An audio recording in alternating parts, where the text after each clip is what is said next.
All right, good morning, everyone here at Talladega Superspeedway. We're going to get started with today's media availabilities.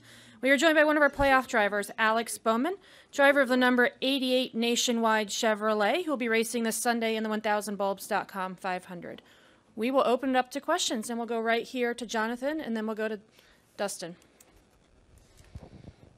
Jonathan Merriman, NASCAR.com. Alex, I've heard a couple people talk this week about your patience inside the race car, and maybe you're a little bit too patient at these plate tracks. Have you and Greg had any conversations this week about maybe amping up the aggressiveness once the green flag flies here?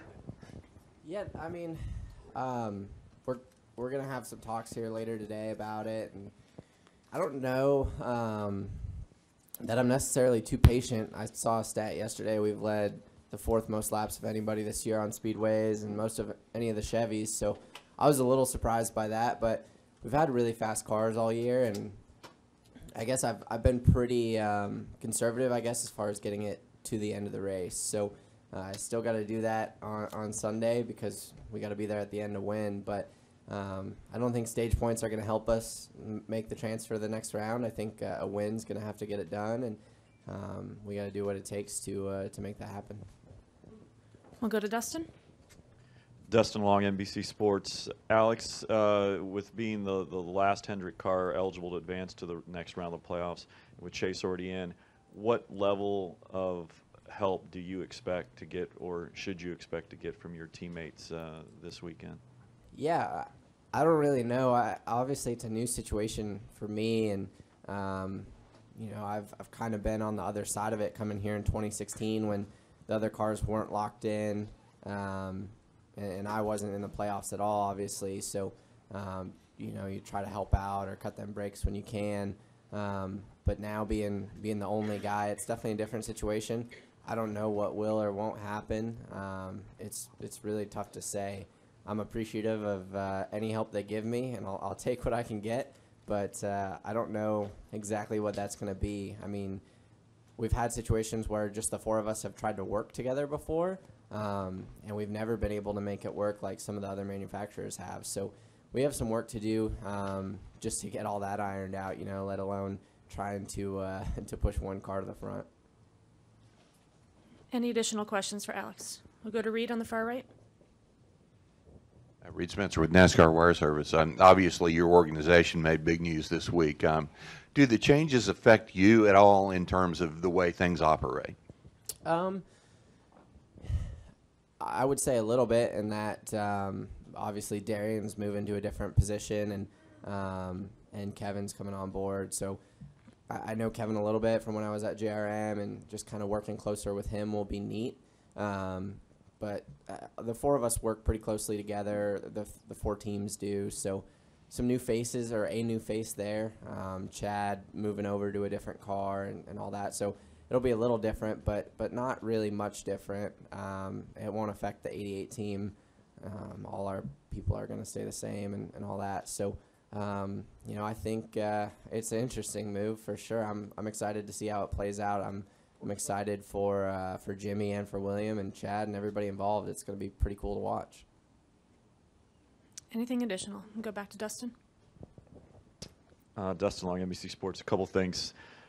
What has, since this is your first time through the playoffs in this situation, as we're getting to the halfway point, what's kind of stood out?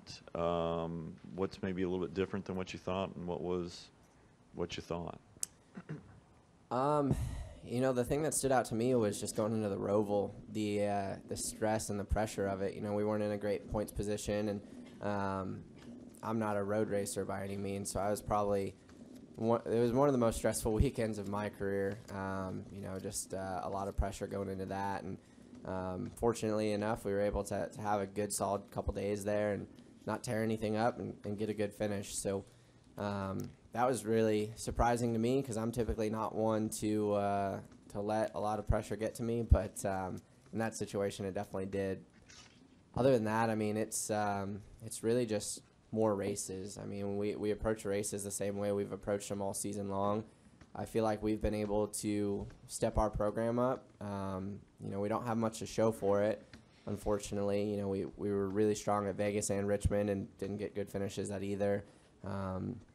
we took a pretty bad day at Dover and had it turned around to going to end up being a good day, and don't have much to show for that either. So I'm just proud of my team and how much I feel like we've been able to step up over the course of the year and how much stronger we've been able to get.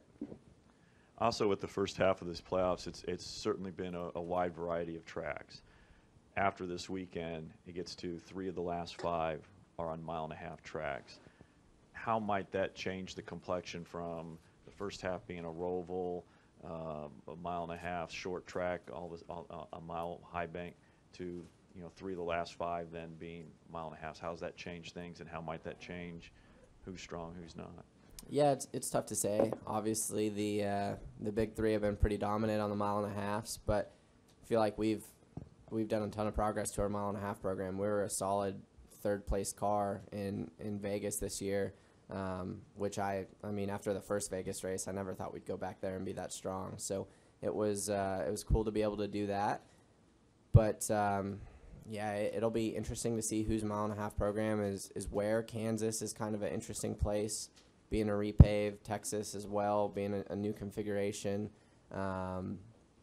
So they're kind of interesting 1.5 miles. They're not the normal ones, but no, I'm looking forward to the next couple races. I think if we can make the round of 8, there's some really great racetracks for us, especially going up to Martinsville and Phoenix, but we got to get there first. Anything final for Alex? All right, Alex, thanks for joining us. Good luck on Sunday. Thanks, guys.